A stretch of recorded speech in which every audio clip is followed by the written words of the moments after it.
Welcome back to The Explainer. Today, we're doing something a little different.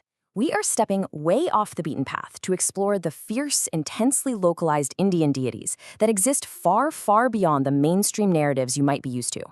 We're talking about powerful entities whose stories remain a deep secret to many, shrouded in incredibly intense rituals and ancient texts. Now, if you're a fan of cinema, you might have caught recent hits like Tumbad or Kantara.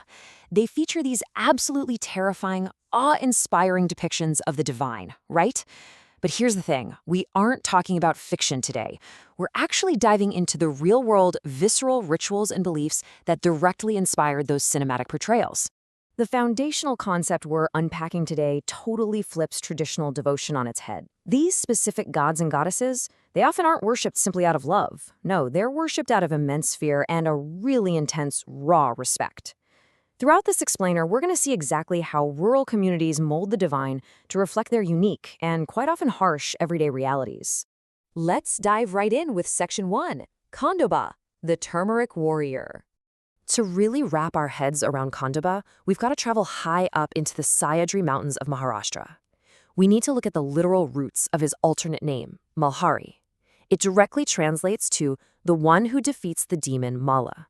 And just like that, this linguistic root instantly grounds him in ancient mythology, firmly positioning him as an ultimate destroyer of evil. So let's trace his epic backstory. Picture this. It begins with sages and gods being mercilessly attacked by two immortal demons, Mala and Mani. Things are looking incredibly bleak until the dark night of Kartik Amavasya, when Lord Shiva answers their prayers.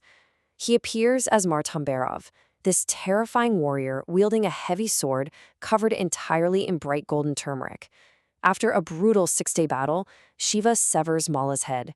And the most fascinating part, if you visit these temples today, devotees symbolically crush Mala's head under their feet right there on the temple stairs. Meanwhile, the white horse that was offered by his repentant brother, Mani, is highly honored. All of this lore creates a startling, highly sensory contrast in how Khandoba is actually worshipped today. Inside his temples, it's honestly a scene of peace. You see offerings of pure water, coconuts, bay leaves, and literally mountains of glowing golden turmeric. But step right outside, and the devotion becomes incredibly raw. You'll find devotees practicing intense self-flagellation and making animal sacrifices, specifically goat meat, all because the repentant demon Mani historically asked for it.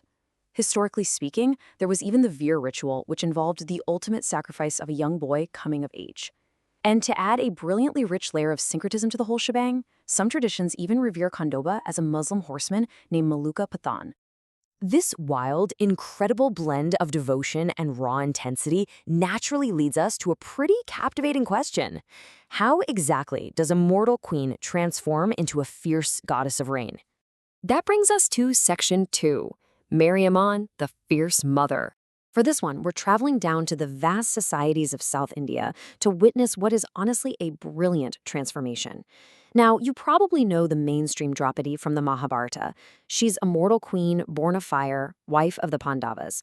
But Mariamman, she represents something drastically wilder. During the Pandavas' 12-year exile in the forest, local communities witnessed Draupadi not just as a woman, but as a vast, powerful goddess. They genuinely believed that the deep injustice she suffered actively transformed her intense anger into a divine, highly protective force.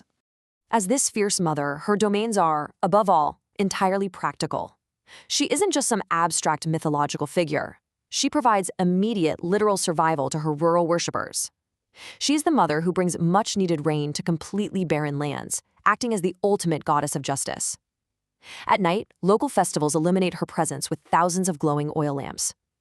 Crucially, she is specifically revered for curing deadly diseases like smallpox. It's really fascinating how closely she mirrors North India's Shitla Mata. It proves this shared, deeply human need for a divine mother figure who can step in and defeat the terrifying, everyday threats of drought and disease. But while the fierce mother is busy curing the sick and bringing the rain, you have to remember there are other dangers lurking out there in the darkness. Ask yourself, who stands guard right outside the village in the dead of night, protecting the borders while everyone else is asleep? Let's find out in Section 3, Ayanar, the Night Guardian. If you ever find yourself on the outskirts of villages in Tamil Nadu, you're for sure going to encounter him. Just outside the borders stands a large, imposing idol of a massive warrior. He's got these big, watchful eyes, a thick mustache, he wields a heavy sword, and he's always accompanied by a white horse. This rural deity acts as a tireless, supernatural nighttime watchman for the entire community. And as you might expect, the tribute given to this guardian is just as intense as his appearance. Known locally as the Lord of the World, Ayanar ensures that absolutely no evil spirit can cross into the village, physically protecting both crops and animals. Mythologically, he holds some incredible weight. He's considered the powerful offspring of Lord Shiva and Lord Vishnu's Mohini avatar, making him closely associated with Kerala's Lord Ayyappa. Villagers honor him by painting their bodies in bright colors and performing elaborate traditional group dances. But listen, this protection comes at a real price. He demands sacrifices of goats and chickens. It's a direct, literal blood trade to ensure the prosperity and the flourishing of the villagers' families. All right, so we've seen gods born out of battle, gods born from injustice, and gods standing guard. But what about a deity born out of sheer terror? Seriously, how does a symbol of pure destruction and evil actually become a revered goddess? That takes us right into section 4, Nirti, worshipping through fear. This brings us to our final and, honestly, probably our most philosophically complex archetype in this explainer. Let's break down her name real quick to understand her true nature. Nir basically means to be devoid of something, and Rati means wealth and prosperity. So put it together, and Nirti quite literally means to be devoid of wealth and prosperity. Also known as Alakshmi, she is the absolute walking personification of poverty and, according to the Atharva Veda, the literal root cause of all diseases. It's a surprisingly dark theological family tree. We all know Lakshmi, right? The widely beloved goddess of wealth, prosperity, and goodness. Well, Nitriti is actually her elder sister. According to the Mahabharata, Nitriti's lineage is pure darkness. She is the wife of Adharma, which means unrighteousness. And get this, her sons are literally fear and death. The Rig Veda outright warns that falling under her control is like being stuck at the bottom of a deep, dark well that you simply cannot escape from. So you might be wondering, if Nirti is a force of such absolute evil, why on earth is she worshipped at all? Well, because ancient wisdom dictates a pretty harsh truth. To reach Lakshmi and achieve true prosperity, you must first endure and appease the wrath of Nirti. It's a deeply philosophical approach to the divine. Acknowledging and appeasing the destructive, terrifying forces of the world isn't seen as evil. It's a mandatory prerequisite. You have to face the darkness before you can eventually find peace and abundance. Let's bring it all together now in section 5, the unity of belief. Let's take a step back and look at how all these fascinating narrative threads actually tie together. We've journeyed across some vastly different cultures today. We saw Khandoba in Maharashtra destroying evil amidst giant clouds of golden turmeric. We traveled down to South India, where Mariamman dispenses crucial justice and rain under the warm glow of oil lamps. We stood on the borders of Tamil Nadu with Ayanar, fiercely guarding the night on his white horse. And finally, we dug into ancient Vedic texts with Nirti, confronting our primal fears of disease. Every single distinct region has managed to manifest its own unique, deeply localized fears into these incredibly powerful divine forms. But here's the real takeaway. What the source material ultimately reveals is a profound, almost surprising unity.